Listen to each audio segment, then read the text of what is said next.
Orang-orang seperti kita tidak pantas mati di tempat tidur, ucap Suhoki suatu ketika. Benar saja, aktivis tersebut tidur dalam keabadian di Gunung Semeru.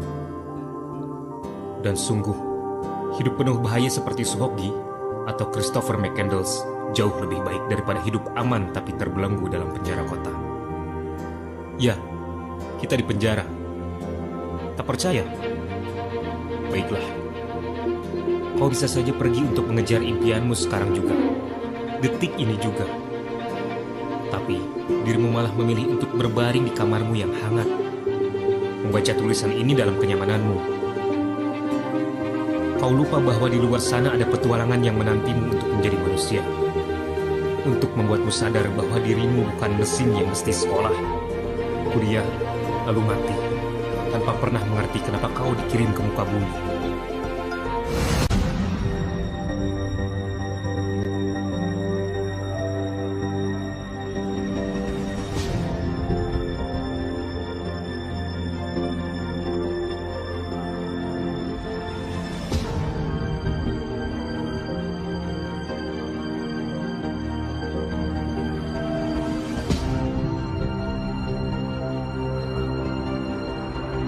Saya kagum banget sama Bang Rocky. Dulu sebelum Bang Rocky mungkin saya sering konsumsi yang namanya GI, founding fathernya pecinta alam Mapala, atau yang lebih dikenal dengan nama Sohogi.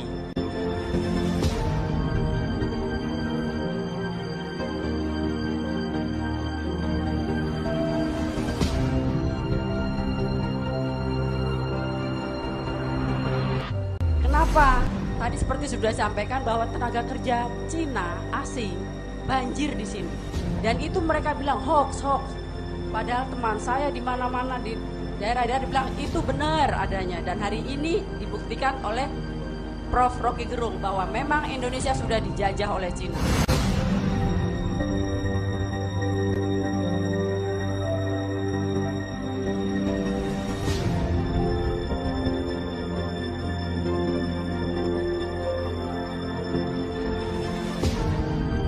Kita seolah-olah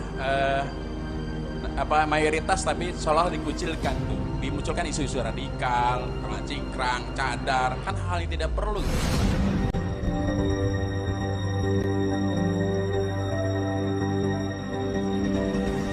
Secara kenyamanan, saya terutama sebagai seorang ibu dan nenek khawatir dengan Andalusia, Palestina, kemudian Rohingya, dan yang paling baru adalah Uighur. Itu kenyamanan bagi umat Islam Muslim Indonesia. Baik.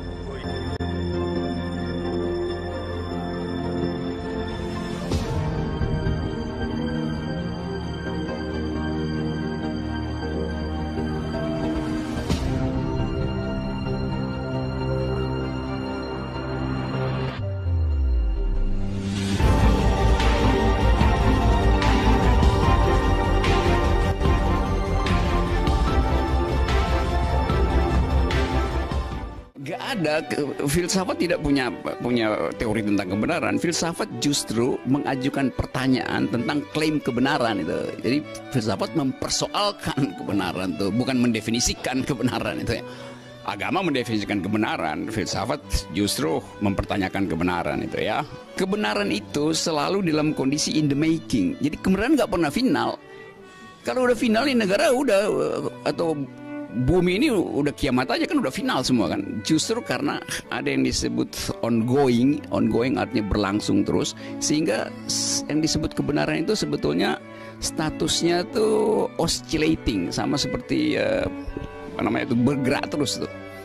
Dalam bahasa lebih teknis namanya semiotis. Kalau saya gambarkan secara lebih figuratif, kebenaran itu bergerak terus. Kalau dia berhenti, orang sebut benar, maka berhentilah percakapan. Jadi kebenaran tidak boleh berhenti supaya percakapan berlangsung terus.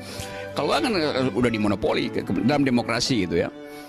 Karena itu demokrasi itu adalah pemerintahan akal melalui pemerintahan orang. Jadi orang harus berakal supaya demokrasi. Itu poinnya. Kalau dalam pemerintahan kerajaan nggak perlu akal kan, memang diatur-atur kan. Jadi demokrasi itu a government of reason through the government by the people itu. Pemerintahan akal melalui pemerintahan orang itu. Kita rehat saja.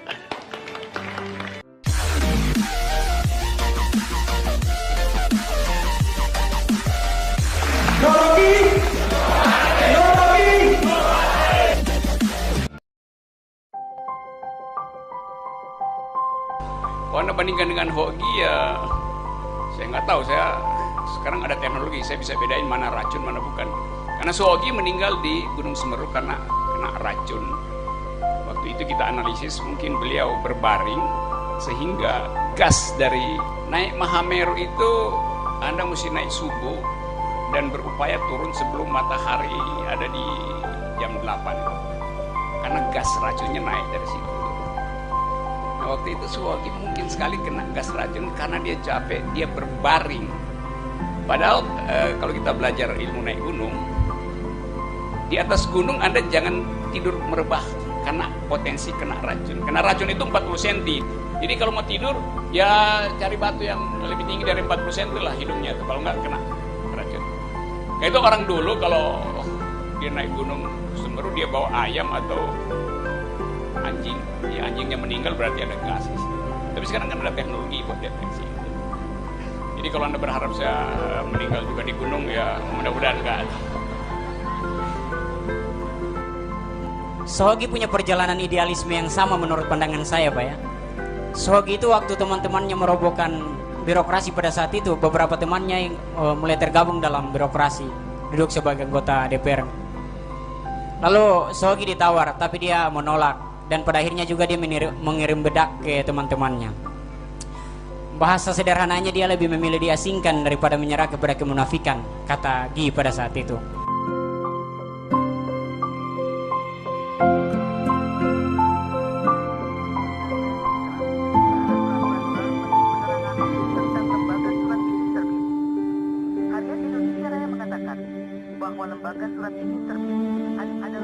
Untuk Herman di Irian.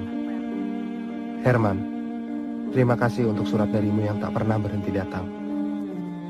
Saya sangat membutuhkan teman bicara akhir-akhir ini. Menulis pun rasanya capek luar biasa. Atau mungkin saya sedang muak dan tidak punya inspirasi.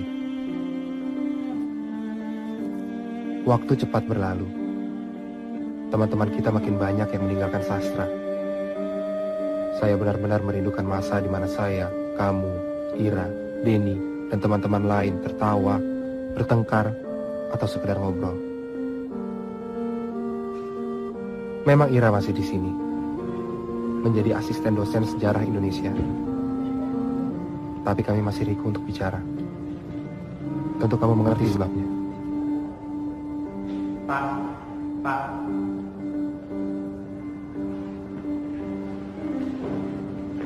Sastra telah banyak berubah. Banyak teman-teman dosen yang tidak punya dedikasi dalam pekerjaannya dan membuat mahasiswa tidak kalah malasnya. Ini hanya salah satu contoh dari banyak kebobrokan di alma mater ini yang selalu saya persoalkan. Banyak yang mengeluh saya keras kepala dan selalu mencari masalah. Biarlah. Lebih baik saya diasingkan daripada menyerah pada kemunafikan. Saya akan membuat tulisan tentang ini semua.